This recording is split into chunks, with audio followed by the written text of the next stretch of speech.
Protect your DNA. BioPQQ can promote formation of new mitochondria. Infowarsstore.com.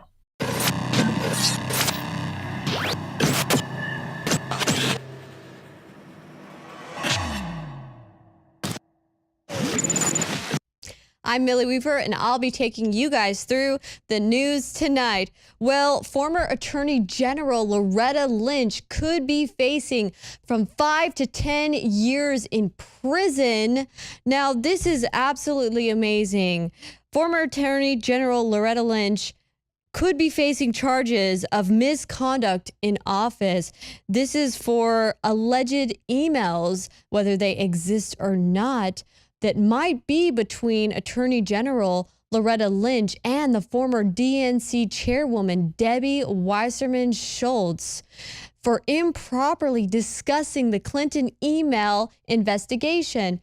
Now, what's interesting here is we had heard from Comey previously about how a discussion between him and Lynch had this term used. It was saying, she said, let's refer to this as a matter, not an investigation. And that actually set Comey off as well, because it didn't seem right. It kind of spoke to the fact that she really just wanted this thing to be swept under the rug and to go away. Well, that would be pretty amazing if we actually do get to see Loretta Lynch questioned, because the Senate is opening up a probe into that. Well, another interesting thing that happened today was the travel ban. Trump's travel ban was okayed by the Supreme Court. Now, it had previously been overturned by some liberal judges who decided to become political activists rather than to do their job, uphold the Constitution, and be judges. President Trump said, as president, I cannot allow people into our country who want to do us harm. Well, now this decision was 9-0. 9 of the Supreme Court justices said that this was legal. This was legal, and Trump had every right to do so in the name of security for the nation. Now, what's interesting to note here is that a lot of leftists tried to claim that this ban was Muslim in nature, and that it had nothing to do with the safety of the nation and everything to do with Islamophobia. Well, this was not a ban on Muslims. This was a travel ban. Take a look at this little chart here I put together for you guys. As you can see, the 6 travel ban countries were Libya, Sudan, Iran, Syria, Yemen, and Somalia. And these countries all have something in common. What do they have in common? They have terrorism, Al-Qaeda, ISIS.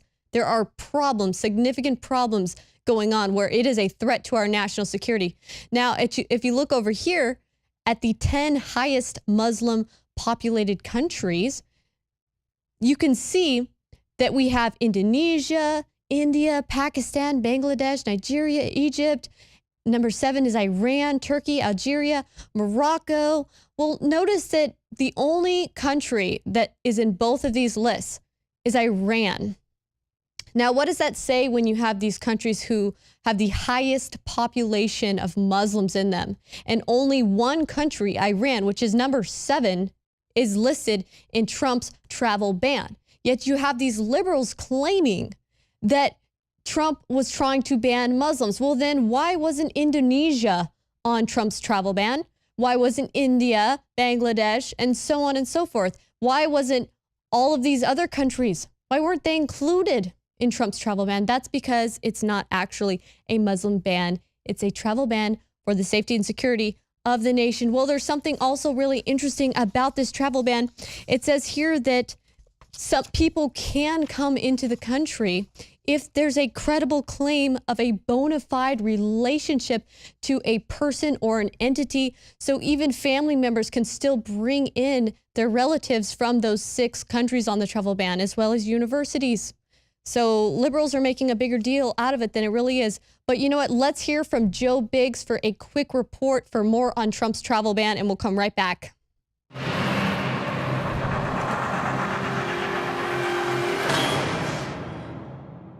Hey, what's going on, everybody? This is Joe Biggs with Infowars.com, and Americans got to wake up to great news today that the Supreme Court is going to reinstate Trump's travel ban for up to 90 days, and then we'll reconvene and listen to arguments from both sides in October to find out if this should go into effect full-time. So this is good news. We're seeing what's happening in Europe right now. The fall of London, the fall of Paris, the fall of Brussels. These places are constantly under attack. Germany, constantly under attack. People there have to live in fear. And not just from terrorist attacks, but from rape from these migrants coming from these Middle Eastern countries. They're swarming in droves and attacking women, killing people for no reason, throwing Molotov cocktails into cafeterias, yelling at other people who live in their own countries for not assimilating to their Middle Eastern ways during Ramadan. Driving cars through crowds of people, blowing themselves up, shooting at innocent people, going into a concert full of young girls, blowing themselves up. I mean, that is just appalling. And for some reason, the left here in America goes, oh my God, that is so racist. No, it's not. Take your emotions away and let's look at the factual things. The fact that Europe doesn't have a travel ban and they're under attack every day shows you that that's simply not working. Now let's look at other countries that do have travel bans.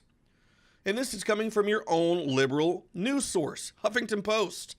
No, Arab Gulf countries are not taking in refugees. As Western nations have begun making efforts to relocate some of the 9 million Syrian refugees displaced by civil war, critics are questioning whether Arab governments have done their part to help resolve the issue. Well, no, they're not, because they see what's happening in Europe and they don't want that to happen in their country. They're not stupid.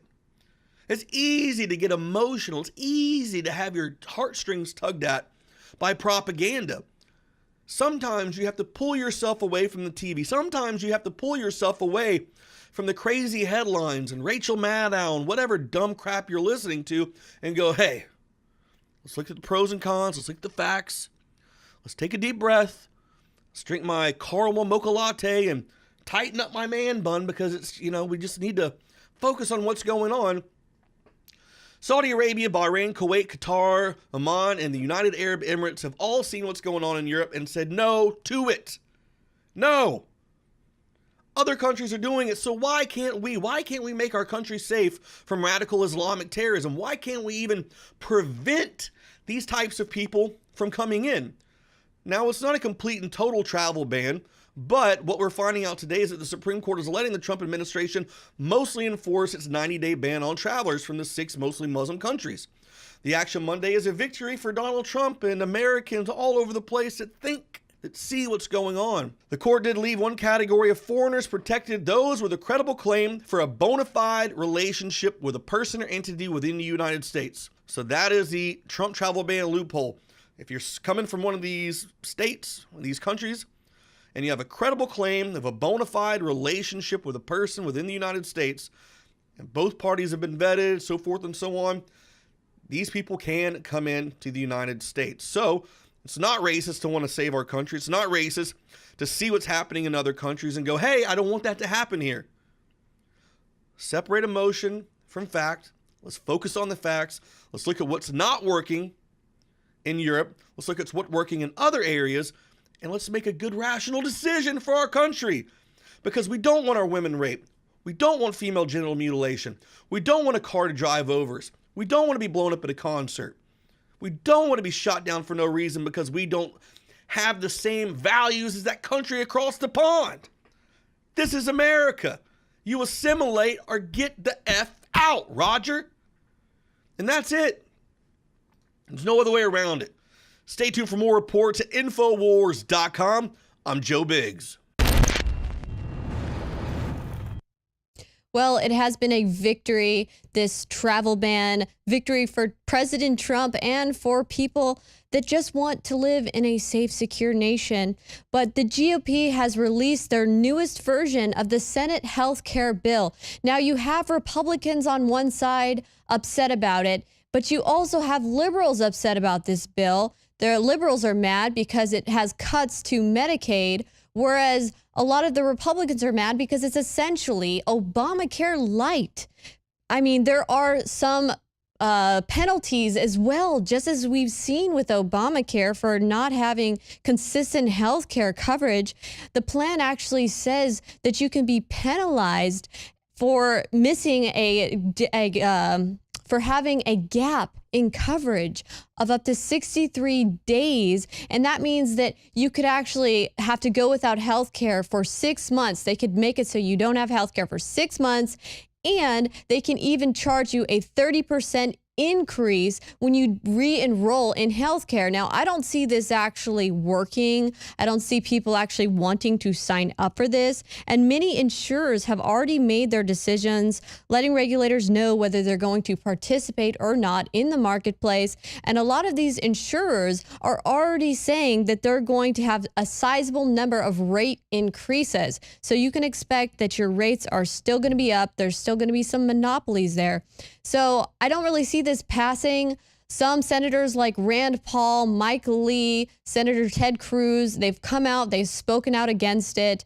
The Republicans do have the majority in the House, but they are very unlikely to get this passed. Now, one thing that's also having the leftists and the Republicans criticize this bill is that it says that they're going to revoke funds on Planned Parenthood, but only for a year. So you have leftists mad that they're going to take away some of those federal funds from Planned Parenthood, but then you have Republicans upset that they're only doing it for a year.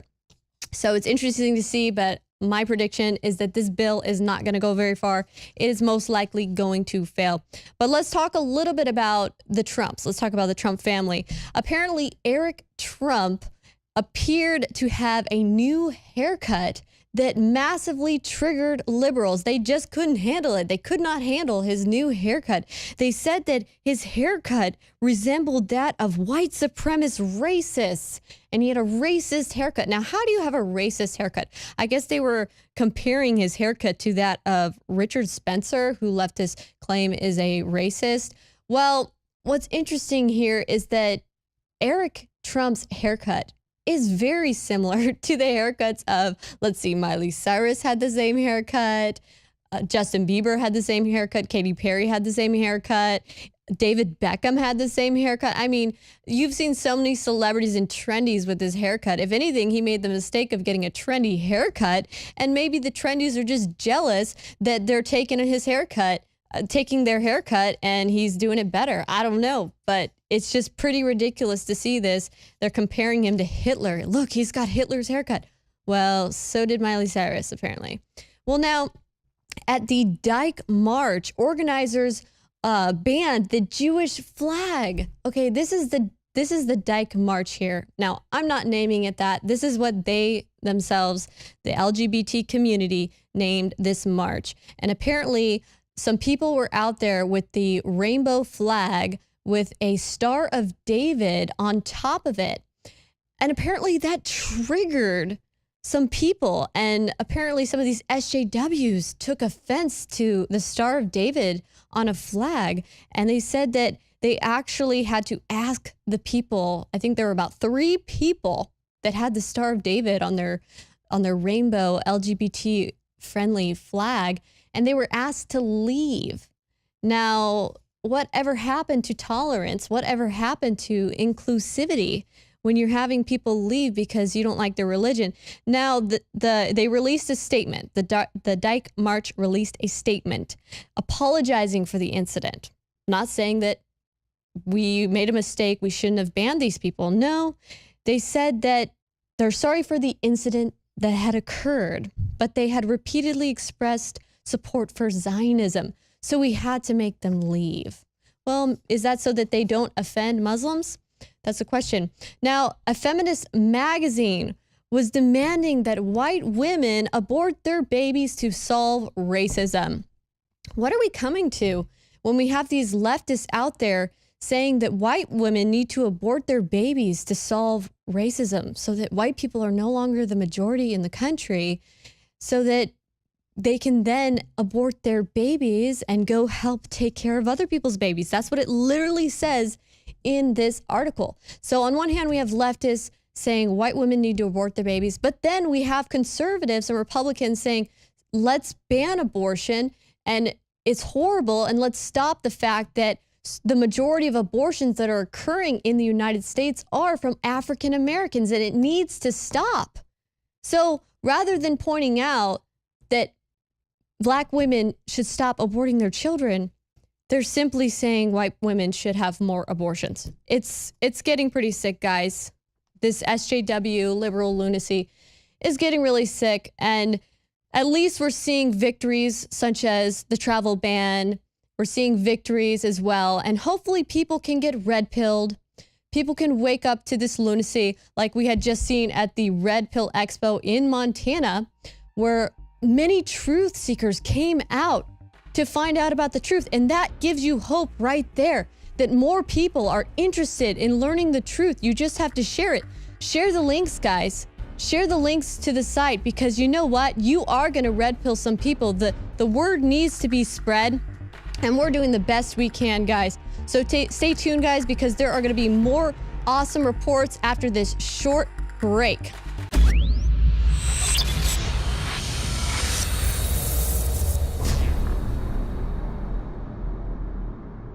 We've taken thousands of years of known research and put it together with our own 4 years of seeking and testing to find the very best systems that God gave us through Mother Nature to detoxify the body. That's why I'm introducing Z-Shield, Toxic Metal and Chemical Defense Support. It's made in the USA. It's filled with known compounds from nature that are absolutely associated with detoxifying the body, and it supports the InfoWar. It is a classical 360 win. Our formula at InfoWarsLife.com is, quite frankly, simple. We go out and look at the recognized research, and we take it to the next level of quality, of purity, and of strength. Because this is what I personally use for myself and my family. We've gone through 5 or 6 different permutations in the last 4 years since we launched Infowars Life to actually come up with this. This is the formula that I personally have been taking for over a year, and now we believe we have come as close to perfection when it comes to a detoxifier as you can possibly get. If you're not mitigating the pesticides, the heavy metals, the chemicals, if you're not trying to purify your water, if you're not trying to take products like Z-Shield that are full of known concentrated compounds that'll purify our cells and our bodies, you're crazy.